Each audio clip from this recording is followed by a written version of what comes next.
बम्बई में पार्टी का राष्ट्रीय अधिवेशन 2 दिन का है। उसकी तैयारी में वहाँ के लोग लगे हुए हैं। यूपी से पूरे देश के जो हमारे नेता हैं, जिम्मेदार, सभी लोगों को बम्बई राष्ट्रीय अधिवेशन में पहुँचने के लिए बताया गया है। लोग जा रहे हैं, कुछ लोग पहुँच गए हैं, कुछ लोग आज जाएंगे, कुछ लोग शाम को जाएंगे, कुछ लोग कल सुबह जाएंगे। 2 दिवसीय राष्ट्रीय अधिवेशन वहाँ है। उस अधिवेशन का मकसद है कि इस देश में पार्टियां जब सत्ता में रहती हैं तो उनको अति पिछड़ा, अति दलित मुसलमान नहीं दिखाई देता है। सत्ता से बाहर होने के बाद सब कुछ दिखता है। जैसे एक बार भी समाजवादी पार्टी के किसी नेता के जबान पे ये नहीं आया कि हाई कोर्ट ने जो कोटे में कोटा का आदेश दिया है, अगर हम बात करें काका कालेलकर आयोग, मंडल आयोग, मंडल कमीशन, ये पिछड़े दलित अल्पसंख्यक को हिस्सा देने के लिए आयोग गठित हुआ, पिछड़े और अल्पसंख्यक के लिए। लेकिन बीपी सिंह जी आए, मंडल कमीशन लागू किया, 27% रिजर्वेशन।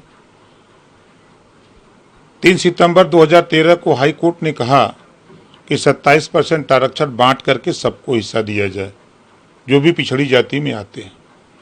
समाजवादी पार्टी की सरकार थी, नहीं, वो आदेश का नहीं पालन किया। आज सुप्रीम कोर्ट ने कहा कि जो आरक्षण व्यवस्था लागू है उसमें जिनको आरक्षण नहीं मिला है उनको बांट करके देने की, कोटे में कोटा। लेकिन यहाँ क्या कह रहे हैं, चाहे वो बसपा के लोग हों, चाहे सपा के लोग हों, चाहे कांग्रेस के लोग हों, ये कह रहे हैं कि नहीं, हम मजबूत की मदद करेंगे, हम सुप्रीम कोर्ट के फैसले को नहीं मानेंगे। आज के तारीख में जो DM, SP, DIG, IG, DGP, राज्यपाल, मुख्यमंत्री, राष्ट्रपति हो गया, उसको आरक्षण की क्या जरूरत है? आज जरूरत बाबा साहब डॉक्टर अम्बेडकर ने उन गरीब कमजोर के लिए दिया है। जो मुसलमान गरीब है, जो पिछड़ों में जो अति पिछड़े गरीब हैं, जो दलित में जो गरीब हैं, उनको आरक्षण की व्यवस्था बाबा साहब ने किया है ना। आज उसका विरोध कौन करने जा रहा है? कल ये सपा, बसपा, कांग्रेस के लोग विरोध करने जा रहे हैं कि हम विरोध करेंगे कि सुप्रीम कोर्ट का फैसला गलत है। सुप्रीम कोर्ट का फैसला गलत नहीं है। सुप्रीम कोर्ट ने गरीब कमजोर को ऊपर उठाने के लिए, जो आजादी के बाद से लेकर अब तक आरक्षण का लाभ नहीं पाए हैं, उनको आरक्षण का लाभ देने के लिए सुप्रीम कोर्ट ने फैसला दिया है। लेकिन दुर्भाग्य है, एक चीज और सामने आ रही है, लेटरल जो है समस्या सामने आ रही है।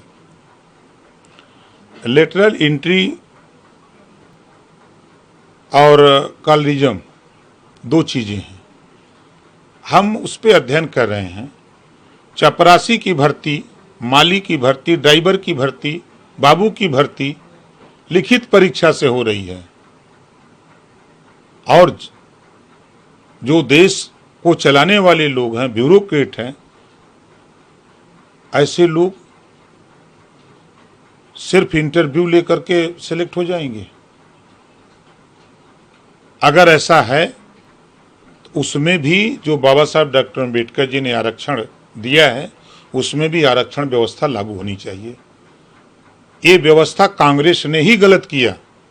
ये कांग्रेस की रीजिंग में ही व्यवस्था लागू हुई कि मनमानी तरीके से आरक्षण को किनारे रख करके कांग्रेस ने ही शुरुआत की है।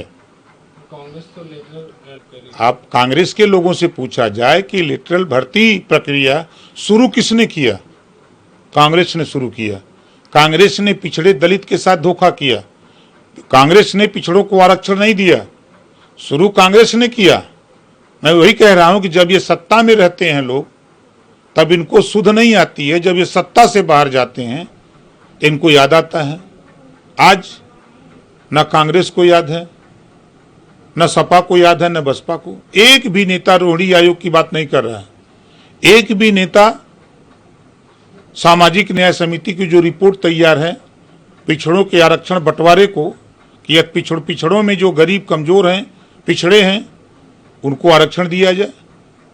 लेकिन पिछड़ा वर्ग में मुसलमान भी आता है। एक बार भी समाजवादी पार्टी कांग्रेस और बसपा ये नहीं कह रहे हैं कि 27% आरक्षण को बांट दिया जाए ताकि उसका लाभ जुल्हा दुनिया अंसारी साईं दर्जी फकीर भी उठावें। ये बोलने की हिम्मत ना समाजवादी पार्टी में है, ना कांग्रेस में, ना बसपा में। ये सत्ता में आते हैं तो हक लूटते हैं, सत्ता से बाहर होते हैं तो वोट लूटने के लिए, गुमराह करके वोट लेने के लिए काम करते हैं।